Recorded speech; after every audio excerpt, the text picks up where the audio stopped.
Chers amis, Boker Tov, en ce merveilleux mercredi 10 du mois d'avril et déjà 2 du mois de Nissan. Shiur acheté aujourd'hui pour la Yeshua, réussite, Parnassa Tova, bonheur, Bracha, Ve'atzlacha, Bechol Maaseh Yadav, pour Yonatan Ben Simcha. Pour qui ce Shiur Bezrat Hashem est dédié, Ve'atzlacha Rabba, Bechol Maaseh Yadav, Yaskil, Yatzliach, V'yarviach Bezrat Hashem, et merci d'avoir acheté ce Shiur. On commence avec un sujet beaucoup d'actualité, on peut dire, vraiment très très d'actualité, et sensible par à cause peut-être de l'ignorance, ou tout simplement d'un système pour lequel malheureusement on utilise des rôles importants, puisque vous savez qu'aujourd'hui, malheureusement, on est revenu un petit peu avant le 6 octobre, le 7 octobre avait démarré en Israël quelque chose, après cet événement terrible et inexplicable, qui nous a tous un peu dépassés, c'est que ça a quand même réuni le peuple, la hardout. On était vraiment unis. On veillait les uns sur les autres. Et malheureusement, aujourd'hui, les subventions pour les yeshivot, pour les kolélim, a cessé. La Cour suprême d'Israël, après un débat qui dure depuis juste 70 ans, a estimé que celui qui étudiait en yeshiva et qui ne ferait pas l'armée ne serait pas subventionné par l'État. Une idée qui peut tout à fait s'accepter quand on vit dans l'ignorance totale de l'importance de la Torah. C'est évident. Celui qui, pour lui, la Torah, c'est une religion, c'est tu ne sers à rien en faisant ça, va servir ton pays. C'est évident. C'est évident que si c'est ce que tu penses, bah, tu as raison. Pour celui qui pense que la Torah fait vivre, que la Torah aide l'étude de la Torah, que le mérite des tzadikim influence comme un dôme de fer, alors pour lui, tu n'as rien compris. À quoi ça ressemblerait? Un petit peu au corps et à l'âme. Nous avons le corps. Alors, qu'est-ce qu'on voit dans ce monde? On voit le corps. Beau gosse, bonne santé, bien habillé. Il est grand, il est balèze, il est ceci, il est cela. Et l'âme? Qui parle de l'âme? Une fois tous les 1000 ans, on dit il a une belle âme. Qui parle de l'âme? Et pourtant, le corps n'existe que parce que l'âme est à l'intérieur. Seulement le problème qu'il y a, c'est qu'il y en a un qu'on voit et l'autre qu'on ne voit pas. Ce qui fait que si je pars du principe de « je préfère voir de mes propres yeux, actif, présent, et ainsi de suite », alors effectivement, celui qui vit entre ces quatre murs, assis entre des gmarottes, les unes après les autres, tour Shulchan Aruch, pour moi, lui, il ne sert à rien, c'est un parasite. Pour moi, lui, il ne sert à rien. Qu'est-ce que tu es en train de faire, là? Ce jour, pour moi, est très important, vous allez comprendre pourquoi. Je vais vous dire quelques petits détails importants pour la vie. Rabbi Eliezer alav Shalom ben Orkanos, un des plus grands Tana de l'histoire, une sommité sans pareil, maître de Rabbi Akiva entre autres, élève de Rabbi Yochanan ben Zakkai. Son père, Orkanos, était multimillionnaire. Il possédait des troupeaux, des champs, des vergers, des maisons, des rues. Il était très riche. Il avait plusieurs fils. Seulement à l'âge de 19 ans, Rabbi Eliezer ben Orkanos, le fils, n'avait qu'une seule passion dans sa vie. Il ne savait ni lire ni écrire. Il dirigeait les troupeaux de son père. Il est parti voir son père et lui a dit « Tu sais papa, j'ai envie d'aller étudier la Torah. Quel rapport avec toi? T'as pas le niveau, il faut que tu aies un métier, il faut ceci, il faut cela. » Raison, le père a raison, de façon rationnelle. Et à ce moment-là, le fils il lui a dit « Rabbi Eliezer ben Orkanos, papa, je sais que tu as raison, que tu veux mon bonheur, mais moi je veux étudier la Torah. » Et le père il lui a dit, regarde, on fait un deal. Va travailler, c'est mieux, va de temps en temps à des cours de Torah à la synagogue, s'il t'étudie un petit peu, et je te donnerai 2 champs pour toi, pour que tu puisses cultiver et devenir riche, car tu as déjà 19 ans, c'est l'âge du mariage. En guise de réponse, il hocha la tête et puis il partit dans sa chambre, prit quelques affaires, les mit dans son polochon, quitta la maison et monta à Jérusalem. Il s'est présenté devant Rabbi Yochanan ben Zakkai. Il lui a dit, voilà, je viens du Galil. Je ne sais pas étudier la Torah. Je ne sais même pas ni lire ni écrire. Mais il y a une chose. J'aime la Torah et je veux m'asseoir et l'étudier. Rabbi Yochanan ben Zakkai l'a accueilli comme son fils. Et puis au bout du 7e jour, une forte haleine très difficile à supporter sortit de la bouche de Rabbi Eliezer. Et à ce moment-là, Rabbi Yochanan lui a dit, écoute, je suis désolé de t'interrompre, mais il y a quelque chose qui ne va pas chez toi. Tu es malade. Rabbi Eliezer, qui était très fin d'esprit, lui a dit, je sais, j'ai une mauvaise haleine, mais ça fait 7 jours que je n'ai rien mangé. Et je prends de la terre et je la mâche et je la recrache, ce qui fait que mes dents sont pas propres. J'ai une mauvaise haleine, j'ai pas d'argent. Et là, Rabbi Yochanan ben Zakkai lui a dit, mon fils, tu veux dire que depuis que tu es arrivé, depuis 7 jours, tu n'as rien mangé parce que tu n'as pas les moyens et tu étudies la Torah plus de 12 heures d'affilée, tu essaies d'apprendre les lettres. Il lui a dit, je te promets une chose, ton nom traversera toutes les générations et tu seras un des plus grands en Torah pour la Messirut Nefesh que tu as fait pour apprendre la Torah. Psh, extraordinaire. Rabbi Akiva, tout le monde connaît son histoire. Alors ce qui est très intéressant, c'est qu'on va constater, comme le ramène le Rav Ovadia Yosef dans la Biyar Omer, sur pas moins de 60 exemples, que les yeshivot et les kolélim ont toujours existé. J'ai entendu un jour un Rav qui s'en prenait au monde des yeshivot et des kolélim en disant ça n'a jamais existé. Il faut vraiment quelqu'un qui manque d'études, plutôt qui vit dans l'ignorance pour dire une chose pareille. Rav Ovadia, il te ramène juste 60 références que ça a toujours existé avec Rabba Abaye. Qu'est-ce que tu racontes? Qu'est-ce que tu racontes? Ça a toujours existé. Rabbi Tarfon avait sa yeshiva. De quoi on parle? Rabbi Shimon Bar Yochai dans la Gemara le dit. Même Forash. Celui qui va travailler, qui n'étudie pas la Torah tous les jours, c'est un manque d'émouna pour Rabbi Shimon Bar Yochai. Dieu, il t'apporte ce qu'il faut. La Gemara dans Masechet Avot le dit. Celui qui est au sec Torah. Alors sur quoi on se base? Sur le Rambam. Le Rambam, il dit, quand il y a 5 mitzvot à un père, dont une, c'est d'apprendre un métier à son fils pour pas qu'il soit dépendant, on ne vit pas de tzedaka. Et c'est pour cela que de soutenir un avrer, c'est pas indigne de tzedaka. Regardez les poskim. C'est une milga. C'est une paye. C'est pour ça que d'ailleurs au ministère du culte, on appelle ça Torato ou Manuto. Qu'est-ce que tu fais dans la vie? C'est considéré comme étant un travail. Il est avrer. Tout comme les Lévi'im, qui étudiaient la Torah toute la journée, n'avaient pas d'héritage sur la terre d'Israël, étaient subventionnés par le Maaser du peuple d'Israël. Qu'est-ce qu'ils faisaient eux? Ils étudiaient la Torah, ils ne sortaient pas en guerre. Ainsi donc, comme l'a dit le Rav Ovadia, comme l'ont dit beaucoup de poskim, le Rav Kanievski, le Rav Shteyman, le Rav Ovadia Yosef, le Rav Ben Zion Abashul, tous les Gdolé Israël, Sfarad Ashkenaz, ils sont tous fous.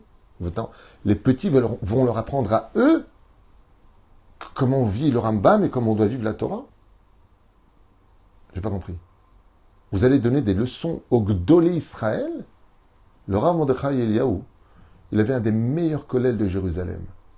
Vous allez apprendre, vous, au Rav Mordechai Eliyahu, qu'un avrer, il doit rester étudier la Torah. Vous allez donner des leçons de Torah au Gdolé Israël. Oy vavoy beyom adin, oy vavoy beyom atuchachot. Hashem Ishmor. Ce qui sauve le monde, c'est l'étude de la Torah. Seulement, il y a une différence. Et je vous l'ai dit dès maintenant. Vous voyez les galères. C'est quoi une galère? C'est les bateaux. Sur le pont, qu'est-ce qu'on y voit? Des hommes bien habillés, avec des chapeaux, avec des plumes, des beaux costumes. Et ils mènent une guerre. Ils observent les horizons, comment mener la guerre. Et effectivement, quand les pirates attaquent, eh bien, ils se battent contre eux. Sur les épées, ils se battent. Rappelez. Et puis, il y a ceux qu'on ne voit pas. Mais ce sont eux qui manœuvrent tout. Ce sont les esclaves. Ce sont ceux qui sont en dessous. Les rameurs. Eux n'intéressent personne. On lui donne un morceau de pain, un peu d'eau, et ils rament. Pom, pom, pom, pom, pom, pom. Ils n'ont aucune valeur marchande aux yeux de ceux qui sont juste au-dessus. Mais ceux qui sont au-dessus et qui ont de l'intelligence savent très bien que sans les rameurs, ils feraient du surplace et qu'ils pourraient être attaqués de partout et qu'ils n'arriveront jamais à bon port. Ce sont ces fameux rameurs qu'on ne voit pas, qui sont dans l'ombre de l'histoire, qui font avancer la galère vers sa victoire.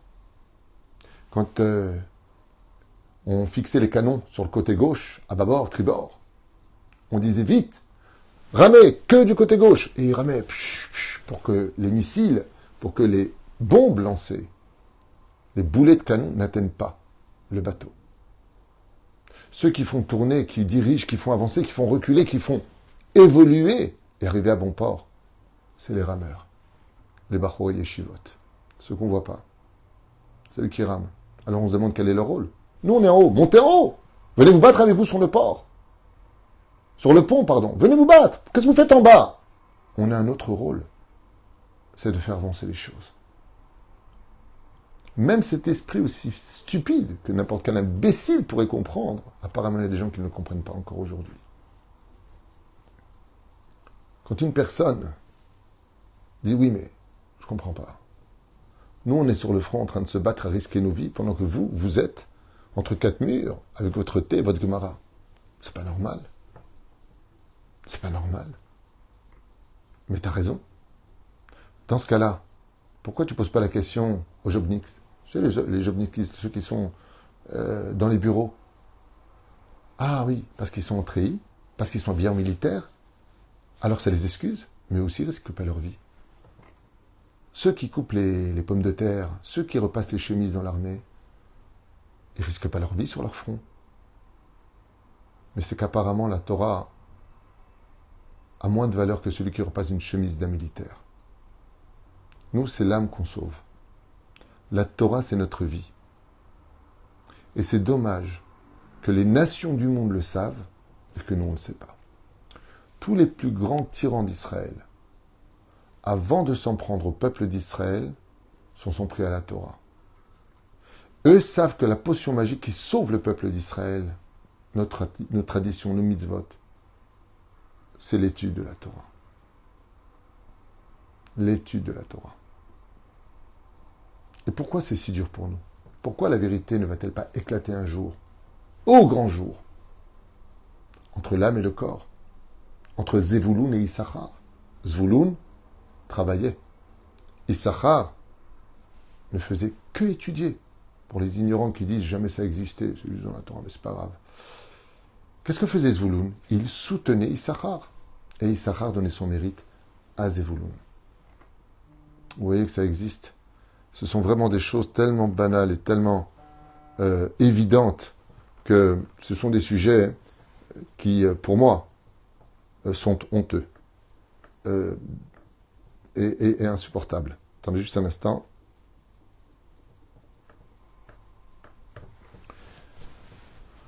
Tous les matins, alors je commence le chiour.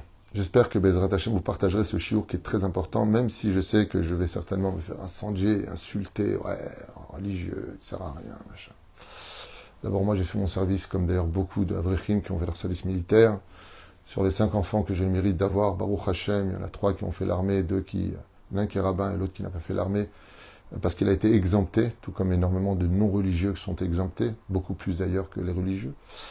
Donc, les leçons, vous les gardez. Par rapport à cela, avec tout le respect que je dois à tout le monde. Moi, j'ai servi à Marie Gemot Shirionim en Israël en 1992. Mais ce qui est très intéressant, donc je sais ce qu'est l'armée, je sais ce que c'est se battre, j'ai perdu des membres de ma famille, je connais. Todalael. Je suis passé par tout ça. Tous les matins, quand un Avrech ouvre sa Gemara, il dit « Anachnu amelim ve'em amelim » Nous suons dans l'étude et aussi suent dans leur travail. Anachnu amelim l'hayol haba. Nous on se bat pour un salaire éternel, tandis que ils se battent pour un salaire d'une journée ou autre. Bezrat Hashem. De Be'er Shachat, c'est marqué là-bas. Je ne peux même pas traduire, c'est mieux. Ce qui est très compliqué, c'est que si l'étude de la Torah est si importante que d'être assis c'est si important, pourquoi c'est si dur? Pourquoi c'est si compliqué?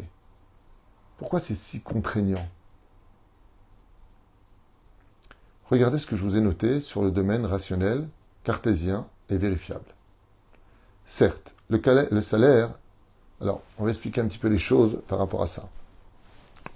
Le salaire, pour quelqu'un qui est non religieux, il est spécial. Si tu commences à apprendre, par exemple, un métier, tu vas commencer à faire un diplôme, tu vas travailler pendant des années, et tu rates ton diplôme, ben, tout ce que tu as étudié t'a amené à l'échec. Très souvent, d'ailleurs, les gens se réorientent vers une autre branche ou un autre domaine. Dans la Torah, Pourquoi est-ce qu'on dit Anachnu Amelim ve'em Amelim? C'est vrai qu'on travaille tous les deux. Dans le judaïsme, le salaire de ton étude n'est pas dépendant du résultat de ton étude. Par exemple, quelqu'un va étudier pendant 3 ans, Issour Ve'eter, le lait et la viande, tous les interdits de ces simanim, ok? Il arrive maintenant pour faire son examen sur Issour Ve'eter. Il le rate. Dans la Torah, il recevra le salaire de 3 ans d'études, même si le résultat n'est pas escompté. Même s'il n'a pas réussi, il reçoit le salaire en conséquence de l'effort prodigué dans l'étude. Ce qui n'est pas le cas d'une personne qui a raté ses examens après avoir étudié, que ce soit son baccalauréat, que ce soit ton Rishon, Sheni, Shlishi. Si tu as raté ton examen, tu recommences tout. Donc le salaire, tu ne l'as pas dans les mains. Par contre, ce qu'on peut constater, c'est combien les temps sont durs aujourd'hui. Les étudiants universitaires, ils ont des bourses, sont estimés aux yeux de la société. Tu fais des études universitaires, à quelle université tu es? Ça te dit. C'est bien, hein, je ne suis pas contre, on en a besoin. Nous, on ne critique pas ceux qui sont là-bas, mais ceux qui étudient sont critiqués. Alors eux, par contre, ils ont des bourses, et attention, hein, pas des petites bourses comme nous. Hein. Pas des juste 300 shekels par mois, 380 shekels, et pour un avraire, il est payé 600 et quelques shekels. Hein. Non, on parle de bourses importantes. Alors ils ont des bourses, justifiées, on les applaudit. Et attention, s'ils sont dans le baseball, ou le football, ou comment on appelle ça, le basketball, ou tout ce que tu veux, ils ont encore plus de bourses, et ce sont de bons joueurs, qui savent jouer à la baballe. Ce que je vous dis, vous pouvez tout vérifier sur Internet. Hein. Là, ils ont carrément tout gratuit, parce que ce sont de bons joueurs, comme aux États-Unis. Sont extrêmement estimés dans la société. Monsieur est universitaire. La malo. Après leur diplôme, sont déjà promis à des fonctions où les peuvent être très conséquentes. Parce qu'ils sont déjà préplacés s'ils y arrivent. Peuvent se payer des possibilités facilement, une fois qu'ils ont appris leur métier. Baruch Hashem, ils gagnent une belle somme, donc ils peuvent faire leurs courses sans se prendre la tête, ils peuvent acheter des voitures parce qu'ils ont des fiches de paye, ils peuvent acheter des maisons parce qu'ils ont des fiches de paye, ils partent en vacances, ils s'offrent des cadeaux, ils vont au restaurant. Quand tu as tout ça, tu profites beaucoup de ce monde parce que tu t'es offert les moyens d'avoir un métier qui te paye. Tout ça, c'est légitime. Mais écoutez la suite, c'est important. Sans trop de soucis, avec une épouse qui elle-même a des diplômes universitaires, il est évident qu'ils arriveront à joindre les deux bouts beaucoup plus facilement, surtout dans un monde où tout est si cher et hostile. Donc leur métier devient source de respect et d'appréciation. Quand on leur pose la question, qu'est-ce que tu fais? Je suis médecin, je suis avocat, je suis ingénieur, je suis architecte, je suis professeur, je suis constructeur, je suis informaticien, je suis vétérinaire, je suis psychologue, je suis plombier, électricien, constructeur, militaire, je suis officier. Dès que tu donnes le nom d'un métier, ça va bien en ce moment. Et ainsi de suite. Avec bien sûr des pauses cinéma, théâtre, promenade. C'est un monde facile. Parce que tout est à portée de main. Ta vie, elle est beaucoup plus facile. Tu as de l'argent, tu gagnes. Quand tu vas à la banque, tu dis, voilà, c'est monsieur, je paye. On vous donne un prêt. Tout ce que vous venez d'entendre, rien de cela ne possède le monde de la Torah. À Ashdod, nous avons 30 avrechim. À Jérusalem, on en a 54. Faites votre calcul. On a exactement 84 avrechim. Le kollel que je dirige ici, c'est mon 5e kollel. J'en ai dirigé d'autres avant. Et avant. C'est un domaine que je connais parfaitement. Et j'ai travaillé, j'avais des boutiques. Je connais les deux mondes. Je peux vous dire une chose. Moi, j'ai été militaire en Israël. À Zikim, ici à côté d'Ashkelon. C'est beaucoup plus dur d'être assis toute une journée en train d'étudier que de courir et faire des exercices.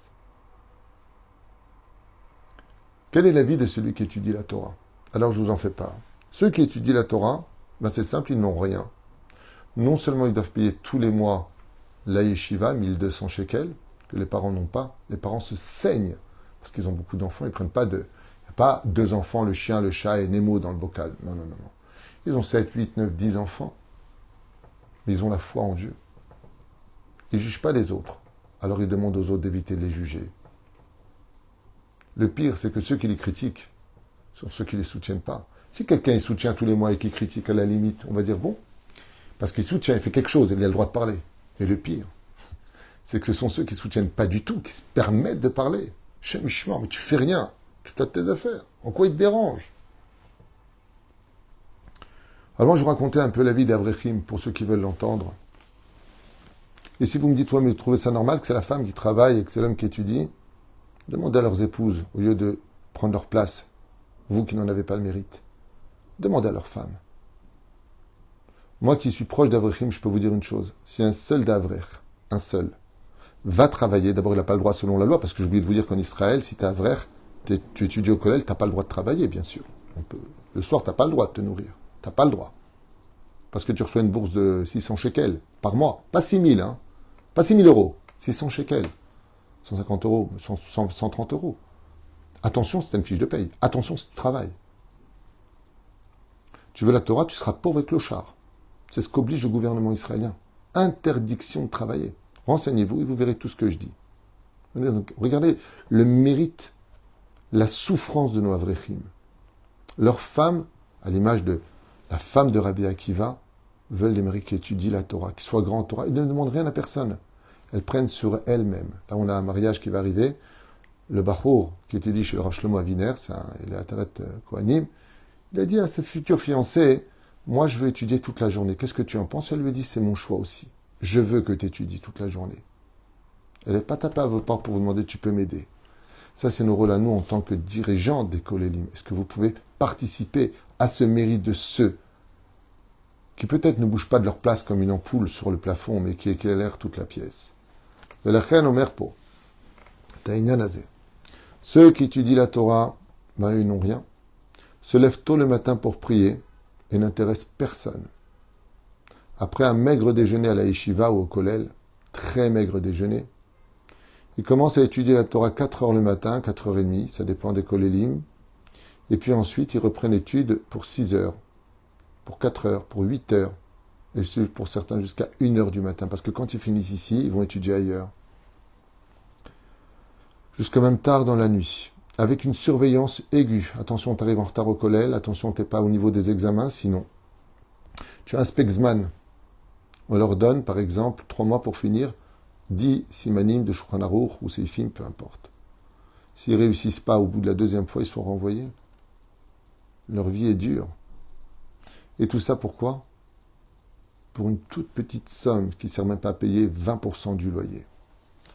Ou frère, les étudiants, s'ils ne sont pas à la hauteur, ou s'arrivent trop en retard parce que les enfants en gagnent, et ainsi de suite, ils ont souvent des kolélim qui sont hostiles à leur comportement parce que trop de pression à la maison. Une vie sans plaisir du monde matériel, bichlal, ni de bienfaits. Tout est dur à vivre. On calcule 1000 fois avant de faire les courses. Une grande précarité sans laquelle, sans la Emouna, tu ne peux pas du tout continuer. Tout tient sur la Emouna. Même ceux qui sont diplômés, qui ont les meilleurs théoudotes, et qui sont aujourd'hui Dayanim, restent sans déboucher, car la liste est longue. Par exemple, dans la liste en Israël des Dayanim, il y a à peu près 3000 Dayanim, avait dit le Rav Chaim Pirzon, qui attendent une place. Mais les postes sont rares. Il n'y a qu'un seul rabbin par ville. Et pourtant, ils peuvent être rabbins de ville. Vous voyez ici, chez nous, on a 2 kolélim, Rabbanout et Dayanout. On a aussi Kollel Chatzot, qu'on a arrêté pour l'instant parce que le Rosh Yeshiva est malade. Le Rosh Kollel est malade. Que Dieu lui donne une bonne santé. Mais ce que je trouve extraordinaire, c'est qu'ils ont tous leur diplôme. Par exemple, la tête Vav, dans le Kollel des Dayanim, ils sont déjà Dayanim. Normalement, ils ont fini. Mais je leur ai dit, vous resterez au Kollel et vous continuerez à étudier. Tant que vous n'aurez pas une place. Imaginez, comme ça se passe dans les autres kollélim, qu'une fois qu'ils ont leur théodote, on les met dehors. Alors quoi? J'ai fait tous ces diplômes pour ne rien avoir de ma vie. Quand tu sors dehors, on ne te regarde même pas. Personne ne t'applaudit. Comme je l'ai dit, après avoir fait à la Hesh pour nos chayalim, de Machane au Machane, je me suis dit, c'est quand même fou, hein. Quand on voit nos soldats revenir du front, défendre nos frontières, tout le monde est waouh, on applaudit. Mais quand on voit des Bachorei Yeshivot si jeunes, alors qu'aucun avenir leur est promis, non seulement personne ne les applaudit, mais on les regarde. Alors je me suis posé la question, j'ai posé la question à un grand rave, et je lui ai dit, Lama, pourquoi avant, quand on était dans les études, tout le monde nous appréciait? Quand on disait qu'on était rabbin, monsieur le rabbin, il y avait du respect. Pourquoi aujourd'hui non? Et il m'a répondu pour deux choses. Pour sauver le monde de sa débauche et de son immoralité, il faudra une grande misérut nefesh du côté de ceux qui sont dans la vérité. Et c'est pour cela que ceux qui étudient la Torah vivront quelque chose de très dur à la fin des temps. C'est le fameux coup qu'a donné l'ange d'Esav dans la hanche de Yaakov. Yaakov, Ishtam Yoshev Ohalim, c'était un érudit qui étudiait toute la journée Yaakov. Et qu'est-ce qu'a fait l'ange? Il a frappé au niveau des dons. Ce qui tient la vraie, c'est la Torah et les dons qu'il reçoit pour vivre cette Torah-là. Que ne reçoit pas lui, lui reçoit pas, lui reçoit une milga. C'est les rochers Shivot, ce sont les rochers Kolelim qui reçoivent cet argent. Et ainsi donc, quand Bezrat Hashem Barach, on leur donne cet argent-là, eh bien, ils ont une Messirut Nefesh. Ils ne reçoivent pas 10 000 shekels par mois, ni 4 000, ni 3 000, ils reçoivent 2 000. Chez nous, ils reçoivent 2008. On s'efforce de leur donner tout ce qu'on peut, à part les paniers, à part.